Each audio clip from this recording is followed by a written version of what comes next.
पत्रकार भाइयों, सुरक्षा में लगे सुरक्षा कर्मचारी अधिकारी हैं, जो सुहेल पार्टी के काफी समय से बैठ करके आप लोग भी सुन रहे हैं, हम भी सुन रहे थे।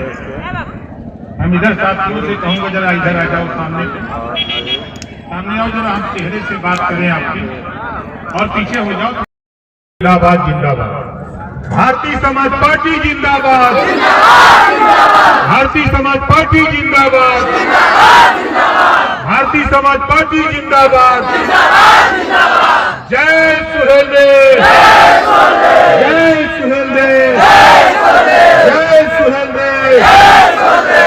यहाँ से जईबा तक विरोधी पूछियन कि का मिलल, उनकी जकरी हुई बेड़ी को तोड़ना। आजादी के 75 साल बीत गए, 76वां चालू है। अभी तक एक भी एमएलए किसी पार्टी ने राजभर जाति को, रजवार जाति को, पाल को, प्रजापति को, नाई को, गोंड को, कुमार को, इनको टिकट नहीं देते हैं, राजनीतिक भागीदारी नहीं देते हैं, नौकरियों में हिस्सेदारी नहीं देते हैं। तो इनको तो एहसास नहीं है कि हमारा हिस्सा है। 27% रिजर्वेशन पूरे देश में लागू है, और 27% रिजर्वेशन में आप देखिए, आप अगर गोपालगंज में टटोल लीजिए, किसी थाने पर दरोगा नहीं मिलेगा, राजभर नाई नहीं मिलेगा, पाल नहीं मिलेगा, प्रजापति नहीं मिलेगा। ऐसा क्यों? जब सामाजिक न्याय की बात हो रही है, रिजर्वेशन सबके लिए, पिछड़ों के लिए, तो फिर उस पर अमली जामा क्यों नहीं पहनाया जा रहा? इसको लेकर के आप बिहार में आए, उत्तर प्रदेश से चल के, क्या बिहार में लोकसभा चुनाव में आप भाग आजमाएंगे अपना? 40 लोकसभा लड़ेंगे। एक ऐसा भी हो सकता है किसी पार्टी से गठबंधन करेंगे? गठबंधन का युग है। आप देख रहे हैं कि नीतीश जी कभी भाजपा से, कभी लालू जदयू आरजेडी से, कभी किसी से गठबंधन होता है। वही हाल लालू जी का है, वही हाल भाजपा का है, वही हाल कांग्रेस का है, वही हाल सारी पार्टियों का। तो ये गठबंधन का युग चल रहा है। हम पहले अपनी ताकत को पैदा करें। जिस दिन ताकत को, हमारी ताकत का एहसास हो जाएगा, उस दिन अपने आप मामला ठीक हो जाएगा। सर, जातिगत जनगणना पर क्या कहेंगे जो बिहार में? देखिए, हम जातिवाद जनगणना से सहमत नहीं हैं, क्योंकि जब मैं गाँव में लोगों से वाच किया, जनगणना जब रिजल्ट आया तो मैंने वाच किया 126 गाँव में, तो गांव के लोगों ने बताया कि हम लोगों के गांव में कोई आया ही नहीं। जातिवाद जनगणना कैसे? उसकी गिनती होती है जब दरवाजे जाओ, कितने परिवार में हैं, कितने लोग शिक्षित हैं, कितने लोग नौकरी में हैं, कितनी ज़मीन है, कै भाई हो, क्या करते हो, ये आंकड़ा आना चाहिए ना। लेकिन वो वहाँ गए ही नहीं। ये एक तरह से फर्जी है और ये चुनावी जुमला है। इसी बात को लेकर अमित शाह जब आए थे तो बोले थे कि ये फर्जी है, तो तेजस्वी यादव ने चैलेंज किया कि पूरे देश में जातिगत जनगणना करा लिया जाए। तो आप जब प्रधानमंत्री नरेंद्र मोदी से मिलेंगे तो मांग करेंगे पूरे देश में जातीय जनगणना की? हम तो 21 साल से हमारी पार्टी करती है। जी जी। ये काम केंद्र सरकार का है और जातिवार जनगणना होगी। हम कह रहे हैं जातिवार जनगणना होगी। यूपी में कब होगा सर? पूरे देश में होगा, यूपी नहीं, पूरे देश में होगा। उसके लिए मंत्री शुरू हो गया है। देखिए, जनता जब चाहने लगेगी तो नेताओं को करना पड़ेगा। कल तक हम अकेले बोलते थे, नहीं किसी को सुनाई देता था। आज राहुल जी बोल रहे हैं, अखिलेश जी बोल रहे हैं, नीतीश जी बोल रहे हैं, तेजस्वी बोल रहे हैं, ममता जी बोल रही हैं, उद्धव ठाकरे बोल रहे हैं, देश के सभी नेता बोलने लगे। लेकिन अब इसके साथ मोदी जी नहीं बोले सिर्फ गरीब ही एक जाति। नहीं, आपको शायद पता नहीं, अभी 15-16 दिन पहले पूरे देश के चुनिंदा लोगों को जुटाया गया था, इसी पर डिस्कस हुआ। और ये तय है कि आज नहीं तो कल होगा। अब वही सवाल अगर तेजस्वी ने चैलेंज किया तो पूछा जाए कि जब आप सरकार में शामिल थे, दिल्ली केंद्र में सरकार थी कांग्रेस की, आपकी पार्टी शामिल थी, रेल मंत्री आपके पिताजी थे, मुलायम सिंह जी शामिल थे, मायावती शामिल थी, देश की सारी पार्टियां मिल करके कांग्रेस से गठबंधन करके केंद्र में सरकार बनाई, तो आपने जातिवाद जनगणना क्यों नहीं कराई? ये भूल गए वो लोग जिनके साथ वो गठबंधन किए हैं। 2011 की जातिवाद जनगणना सार्वजनिक करने की बात आई, उस बिल को सदन में किसने फाड़ा? यही राहुल जी ने फाड़ा था। तब ये कहाँ थे इनकी पार्टी के सांसद? क्यों नहीं विरोध किया उस समय? ये क्या बात करेंगे लोग? ये मंच पाइक पर चाहे जितना बोल लें, हम तो चुनौती देते हैं, बैठा दीजिए डिबेट पर कहीं, अब बहस कर लें। आप अपने मंच के माध्यम से क्षेत्रीय पार्टी जो है, राष्ट्रीय जनता दल हो या जदयू हो, सभी नेताओं को आप चैलेंज दिए हैं। ओम प्रकाश राजभर बिहार में अपने आप को कहाँ देख रहे हैं? हम जीरो से शुरू किए, हीरो बनाएंगे। सर, आप महिला आरक्षण पे बोल रहे थे, तो बिहार में ऑलरेडी 33% महिला आरक्षण लागू है, चाहे नौकरी हो चाहे शिक्षा हो, इस पर क्या कहेंगे?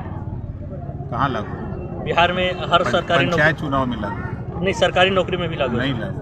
अब जहाँ पता कर लीजिए। नहीं सर, हम पता कि आप एक बार पता कर लीजिए, फिर से पता कर लीजिए। जो उन्होंने अभी आरक्षण की घोषणा की जो है, बिहार पुलिस हर वैकेंसी में सर नहीं, आप जानकारी देखो, स्पेशल महिलाओं की भर्ती के लिए जो बाबा साहब डॉक्टर अम्बेडकर ने संविधान में बराबरी का अधिकार दिया जी बिल्कुल, तो उनको लाने के लिए अलग से स्पेशल भर्ती करके महिलाओं की अलग से स्पेशल भर्ती हुई है। लेकिन बिहार की जो वर्तमान गवर्नमेंट है सर, वो 33% ऑलरेडी आरक्षण है बिहार में। महिलाओं को भर्ती करने का प्राविधान सभी संविधान में दिया है, वो तैयारी सब जगह हो रही है। क्योंकि अब जैसे गांव में झगड़े जो हो रहे हैं, तो उस झगड़े में महिला अगर महिला झगड़ा कर रही तो महिला को पकड़ने का अधिकार अगर है तो महिला पुलिस को है, महिला पुलिस को है, वो पुरुष को नहीं है। इस नाते सबको मजबूर कर दिया है संविधान कि वो व्यवस्था लागू। सर, 30 सालों से लालू और नीतीश बिहार में राज करते हैं, यही कह के कि हम दलितों का मसीहा हैं, लेकिन अभी तक दलितों को उद्धार नहीं हुआ। क्या आप जिस तरह से आगे बढ़ रहे हैं, आपकी सरकार बनती है किसी भी गठबंधन से, तो क्या इन दलितों को आप आगे लाएंगे? जिसकी जितनी संख्या भारी उसकी उतनी हिस्सेदारी। सर, बिहार में आप यूपी में उठा के देखिए, आपने देखा कि दिल्ली से जो योजना आई, इसके पहले अखिलेश जी की भी सरकार थी, मायावती जी की भी, कांग्रेस की भी थी। यहाँ बिहार में नीतीश जी की है, लालू जी की है, यही लंबे समय से उठा पटक चल रहा है। आज आयुष्मान कार्ड बन रहा है, उसकी जानकारी देने के लिए सरकार गांव में जाकर के खुद सरकार गांव की तरफ मुँह कर रही है। सारे स्टाल लगेंगे सभी विभागों के, और गांव की समस्या वही तय, उनकी समस्या का समाधान होगा। चाहे आयुष्मान कार्ड बनाना हो, चाहे राशन कार्ड बनाना हो, चाहे आवास की समस्या हो, चाहे खतौनी की समस्या हो, कोई समस्या, सारी समस्या के समाधान के लिए सरकार गांव में जा रही है। वो चीज़ें हम यहाँ भी चाहते हैं कि सरकार पटना में न बैठे, सरकार लखनऊ न बैठे, सरकार दिल्ली न बैठे। अगर हमारे लोग वहाँ तक नहीं पहुँच पा रहे हैं, अधिकारियों से नहीं मिल पा रहे हैं दफ्तर में, तो वो सरकार के अधिकारी गाँव में चले, स्टाल लगावें, वहाँ जनता अपनी बात कहे और उसके निस्तारण के लिए व्यवस्था बनी है कि सारे पंजीयन हो रहे हैं, उस समस्या का समाधान करने के लिए व्यवस्था बन रही है। तो हम लोग उस चीज़ को देखिए, नारा देने से नहीं होगा, कानून बनाने से। संविधान में कानून है ना, पूरे देश के लिए एक कानून है। हमने एक उदाहरण दिया इलाज के लिए, आपके सामने इतनी हजारों लोग थे ना, सिंगल कोई व्यक्ति नहीं कहा कि हमको 5,000 रुपया मिला। लेकिन आप, हो सकता है मैं यहाँ आपके दिमाग में झूठ बोलता हूँ, वो गूगल पे जाइए और विधानसभा की कार्रवाई लखनऊ की खोलिए और मुख्यमंत्री का बयान पढ़िए। सदन में मुख्यमंत्री ने बोल रहा है, झूठ नहीं बोल रहा है, और हम जिसको पैसा दे रहे हैं, आप हॉस्पिटल पता करिए। तो स्थिति है कि अगर वो कानून वहाँ है तो यहाँ क्यों नहीं है? आज यूपी में स्थिति आप देखेंगे तो एक जो दंगे होते थे बड़े पैमाने पर, कर्फ्यू लगते थे, बंद हो गए। आज यही दहशत का माहौल अभी हमने सुना कई लोगों से। ऐसा क्यों? जब जहां आप सामाजिक न्याय की बात करने वाले नेता हो और वहां दहशत हो लोगों में, तो ये तो अन्याय है ना। सर, बिहार में बेरोजगारी और पलायन बहुत बड़ा मुद्दा है, इस पर आप क्या कहेंगे? देखिए, दुर्भाग्य है कि यहाँ की सरकार लोगों को अशिक्षित बना के रखना चाहती है। जिसका उदाहरण अभी शिक्षक भर्ती हुई तो बड़ा ढिढोरा पीटा तेजस्वी ने सीना ठोक के कि मैं यूपी के लोगों को नौकरी दिया है, बोला है ना। आप बताओ, यूपी के लोग लायक हैं कि बिहार के लोग लायक हैं? वहाँ ज़्यादा शिक्षा है ना, इस नाते नहीं है आकर के वो कंप्लीट कर दिए।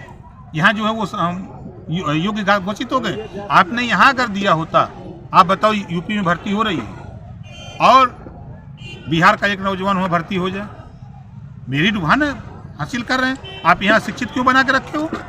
इनको शिक्षित करो, इनको उस योग्य बनाओ।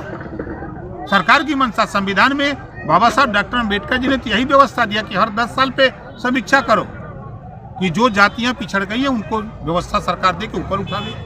लेकिन ये काम तो नहीं हो रहा है।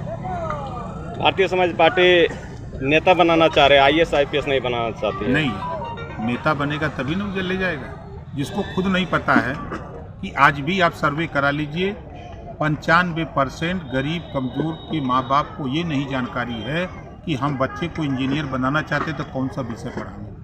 पता लग रहा है कि उसका बच्चा इतिहास पढ़ रहा है, वो अपने बच्चे को डॉक्टर बनाने का सपना पिरोया है और जाकर फिर उसका बेटा पढ़ रहा है, कैसे बनेगा? उसको जानकारी नहीं है। उसको जानकारी कौन देगा? तो हम उसी के माध्यम से, नेता के माध्यम से उनको जानकारी देके उस दिशा की तरफ मूव करना चाहते हैं। बहुत धन्यवाद।